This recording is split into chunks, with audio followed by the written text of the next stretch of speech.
Welcome back to the channel. It's your boy Chef D, and I'm here to give you the winning ingredients for your Monday Night Football slate we got going on between the Miami Dolphins and the New Orleans Saints. This is a very,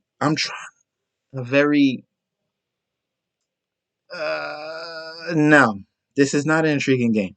It's a very ugly game. If we really break it down, this is an absolutely horrible game we got going on between New Orleans Saints, who are hampered with COVID at the QB position, and the Miami Dolphins, who are on this great big winning streak. No, guys, you're not on a great big winning streak. Let's be serious here.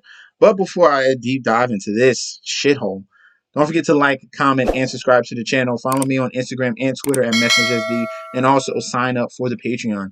This right here is some of the winnings that we received on Christmas. Some of these great plays we got going on here. We got Kemba Walker, first basket. That hit. We got Milwaukee Bucks money line. I put that in. That was in the Patreon.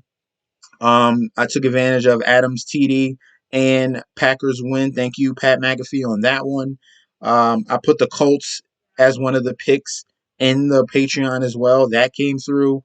The Dallas Mavericks came through. And then the lineup for the Colts and Arizona Cardinals, I had James Conner as a captain. He came through as well. 5 turning to 20. That's great. You always got to find those tournaments with a less amount of people that might be a little more higher priced, but you need to take advantage of the less amount of people. Get out of those tournaments with 50,000, 100,000 people. No, go below 10,000 people and really try to, you'll find your niche there. Okay. You won't have to, you'll have a good lineup. You don't have to worry about 6,000, 7,000 people coming up from behind you. All right. That's the problem. Okay. You can't just get sucked into the big numbers. All right. There's other tournaments that you can find with big numbers with a less amount of people. Now, let's get into this crazy, ugly game. All right. And the first thing I'm going to say with this is, you got to take this Miami winning streak with a grain of salt. And I open up to a Tagovailoa because I want you to see the results and who they faced. Okay, so week 15, you faced the Jets. Okay. Week 13, you faced the Giants. They suck. Week 12, you face Carolina. They suck. Then week 11, you face the Jets. What? What kind of? This is the winning streak? This is the winning streak. No. No, we're full fading Tua Tagovailoa. We're not playing Tua Tagovailoa. This is not a good matchup for him. If he's not able to take advantage of Jets and Giants and Carolina defenses, what do you think he's going to do against the Saints, who stopped the Tampa Bay Buccaneers to 0 points? This is a very, very bad matchup in New Orleans for Tua Tagovailoa. So we're going to scratch him off the board, and we're going to one of our favorite captain's positions, and that's going to be ALVIN KAMARA. ALVIN KAMARA is going to be one of our top guys for this ugly slate. We're going to have to get really creative in this one, okay? ALVIN KAMARA is the captain of this offense with probably no Trevor Siemian, no Taysom Hill. It's going to be Ian Book. Ian Book is going to have to get the ball to Alvin Kamara. Sean Payton is going to have to draw up schemes to get the ball to Alvin Kamara and Mark Ingram. They're going to use these two running backs, old school style, right? The thunder and lightning here, okay? That's what you're going to – I think we can really get a niche here with this Sean Payton being creative. And we're going to start off with Alvin Kamara. I think he's had some huge upside in this game. Obviously, Miami Dolphins has an okay defense. Okay, they've looked good because of an easy schedule. On the other hand, the Saints defense is solidified, and they have an even better defense, and they faced even better competition. All right, just look at the division. Let's just be real. All right, Alvin Kamara is going to be our number one captain for this week. Someone we can also look at will be Jaylen Waddle. This is more of a volume play. Week 13 and week 12, he was able to put together 11 targets and 10 targets. Really, that connection from college has turned over to the NFL, and Jaylen Waddle is really putting a very nice rookie season together.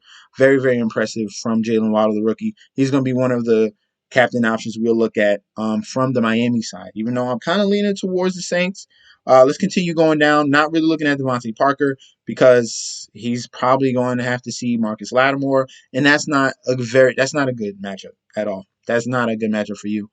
Someone we will have to speak about is Ian Book. He has some upside here. Definitely going to put him in as a captain in some of these matchups.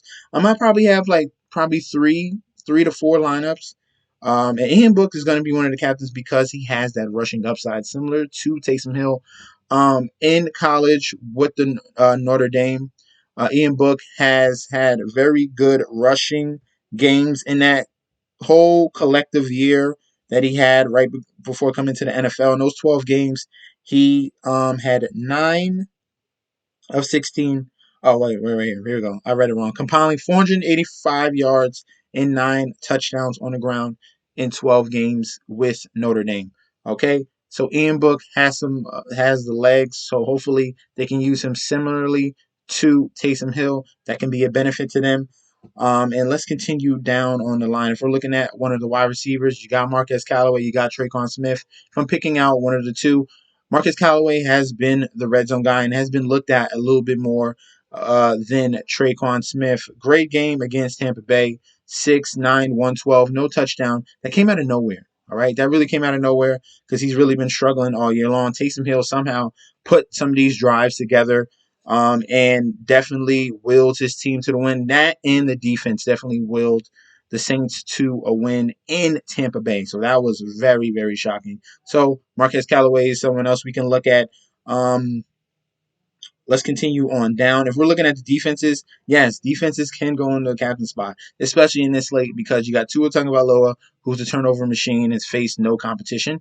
And then you got Ian Book, who's a rookie. We're not sure what to expect out of him. So both of these defenses are going to be in the favor, okay, in our lineups. Dolphins is one of the first options we'll look at, but if I had to choose between one or the other, I'm going to choose the New Orleans Saints defense.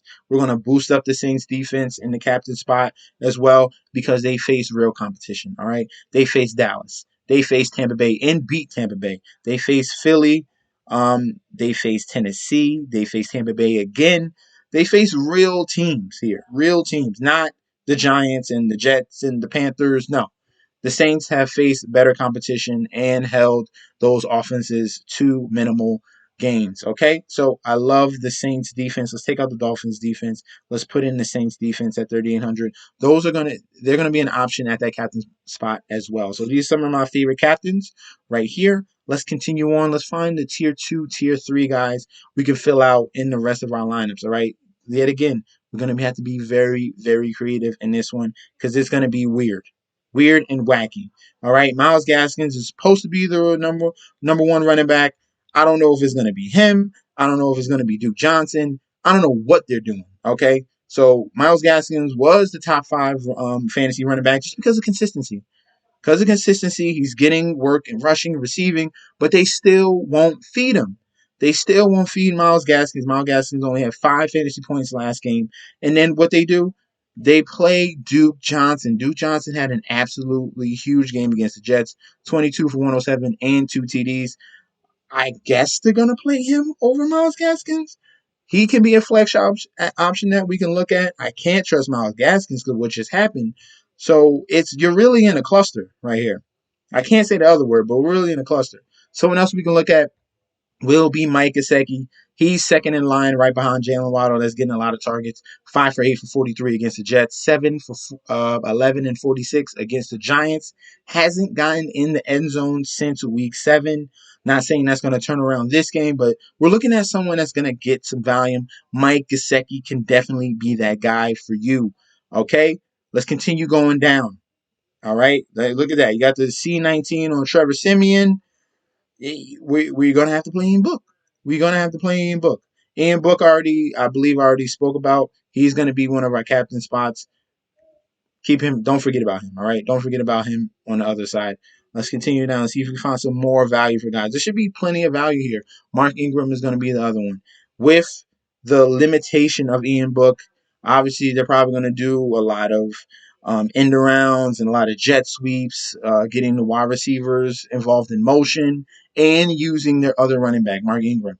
Okay, you got Lightning with Alvin Kamara. Thunder is Mark Ingram. He can definitely be a great receiving back for Ian Book, the rookie right there. Some of the games that he had, 6 receptions and 8 targets against Philly, 4 and 7 targets against Tennessee, and against Atlanta, 5 for 5 right there. So he can definitely be a factor in that receiving game. You don't want to have Ian Book in a 5-step drop. You want him quick, easy passes, get these guys open. Hopefully, Mark Ingram and Alvin Kamara can definitely be those guys for you. I love Mark Ingram. I love lineups with Kamara and Ingram in them and put in Ian Book. So that could be a nice trio to have because Sean Payton is gonna scheme up something beautiful, okay, for Monday Night Football.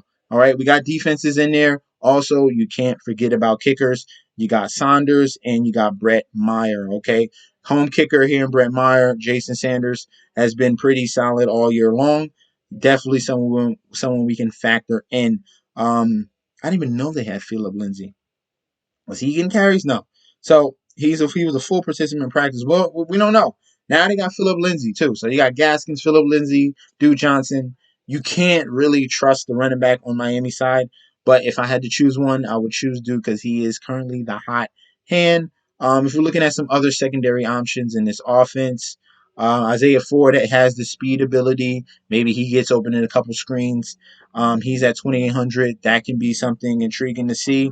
Ty Montgomery is the third running back in this offense / wide receiver. Excuse me. Little Humphrey right here. He had a great game. Yeah, week 13 and week 12. He's someone that can come out of nowhere and that you least expected. He's like wide receiver 4 in that offense. I can, write him at the bottom level in the flex plays at one of our last type of options. Let's see if we can find some more bottom feeders down here for you. We got Nick VANNETT. He's currently the number 1 tight end in this offense. He struggled in week 15, but had better outings in week 14 and week 13. But we do not know what to expect out of Ian Book. We're gonna have to revert back to preseason, and even then, a lot of guys it's not the same roster. It's totally not the same roster. Troutman is out. All these guys are out. So you're gonna we're throwing stuff at a dartboard here, guys. Okay? So let me focus in on the main 3 guys for this slate. It's probably going to be very Saints oriented. So we're going to start off with Alvin Kamara. I love Alvin Kamara. They're going to have to use him. I'm willing to take this shot on Ian Book just because I know what Sean Payton is able to do with a rushing quarterback. Hey, why not? Let's go back to Ian Book. And then also, I love the Saints defense. And Saints defense is all the way down here. If I had to choose one Miami Dolphin, I'm taking Waddle. He's going to be working in the slot. So Lattimore is going to be most likely on Devontae Parker. Waddle should avoid that type of coverage. And I would lean that way for this offense. If Waddle's not your guy, then the next one would be Mike Gesicki. He's the number 2 option for Tua Tagovailoa. But I also think he's going to be in some trouble going up against the Saints and in the Superdome. Big problems for Monday Night Football for Tua Tagovailoa. Okay, that easy schedule is gone. All right, now you're facing the New Orleans Saints. That's a real defense, and they're home. All right. Thank you guys for tuning in. Don't forget to like, comment, and subscribe to the channel. Let me know down below if you have any other suggestions at captain or flex. Definitely open ears to any of you guys' suggestions. Maybe you see something different happening in this game. I'm definitely open for conversation. All right. Thank you guys for tuning in. Don't forget to like, comment, and subscribe, and follow me on Instagram and Twitter at MessageSD. Peace out, guys. I'll be back soon.